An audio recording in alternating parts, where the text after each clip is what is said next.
at your destination. Hey, what's up guys, it's In There To It here, and we're on NASCAR Heat Evolution for another episode of our track tips series. Now last time we took a look at a pretty difficult track, Bristol, and I'll put a card in the top right just in case you missed that. This week, we're going to one of my personal favorite tracks, Charlotte Motor Speedway. Alright guys, we're here. Now let's go to the default setup and go to practice. Now. Wow, okay. Quite a burnout out of the pits. Now, this track isn't exactly the way it should be in terms of the way it is in real life. The banking is a little bit weird in terms of bumps and everything. They're not even, like, that part of the turn doesn't feel like anything. The way you drive this track isn't the same as the way you drive it in real life, but that's okay because it's fine, you know, doesn't really matter. Anyway, to the point. This is a very fast track, and you want to stay, at least with the default setup, stay high. You want to avoid the very bottom groove with the default setup because it's too bumpy to really race. You'll just bounce all over the track and you'll lose more speed than if you just stayed in the middle. Here you'll want to stay high as long as possible and cut down near the bottom in this part of basically apex the bottom in 3 and 4. You don't really need to do that in 1 and 2 at all. You want to enter as high as possible, lift, and get back on the gas, staying in the middle of the track.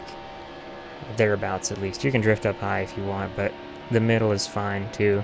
Just stay off the very bottom near the white line because it's too bumpy, at least with the default setup. I didn't mean to hit the wall there. You just go as close to the bottom as you can in 3 and 4 because it's not bumpy enough to matter.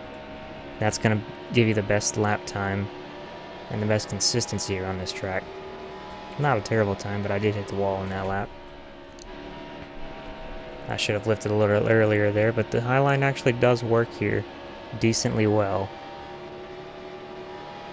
Especially in 1 and 2, not really in 3 and 4 because it drifts up, but you want to lift, and there, he's in my way, but that's okay. The middle line also works here too. You just have to be careful about how you exit the corner because that banking does drop off quite dramatically out of 4, and you'll smack the wall if you're not careful. So lift a little earlier, get back on the gas. You don't really have to lift for very long, maybe about 3/4 second. That's about it. And you can definitely see we're making good time around here.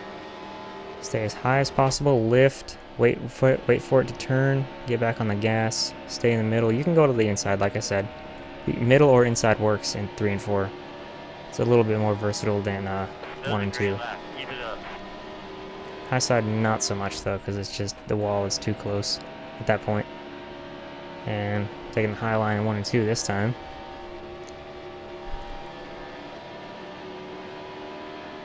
Got Danny Hamlin in our sights. Lift and look at our apex. Go down to the bottom. Give Danny a little bump. Go on the apron. That's not what I meant to do, but that's okay. It worked.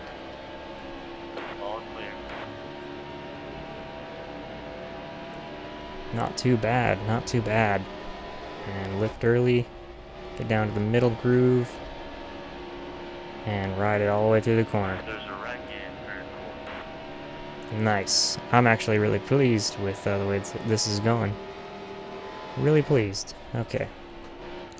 Get down to the bottom and ride it out. It'll drift up naturally out of the corner here, so just don't be alarmed. Just make sure you're far enough from the wall when you exit the banking because it will spit you out, like I said. Alright, we'll do one more lap here.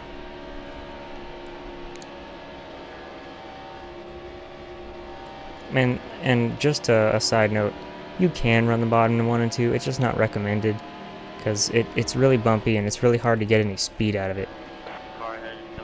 But if you can hook it right, sure, it's fast, but it's not reliable to be fast there. It's too hard to get it exactly perfect because if you touch the apron, you're gone pretty much in simulation mode, which is what I'm running exclusively. So that's pretty much going to do it. It's just a short, sweet episode. That's all you really need for this track. It's not too hard once you get the line right. And that's going to be it from me. Thank you very much for watching. Please like the video if you liked it, leave a dislike if you didn't enjoy it, and share it if you really enjoyed it. Leave a comment if you'd like to, and subscribe if you're new. See you next time.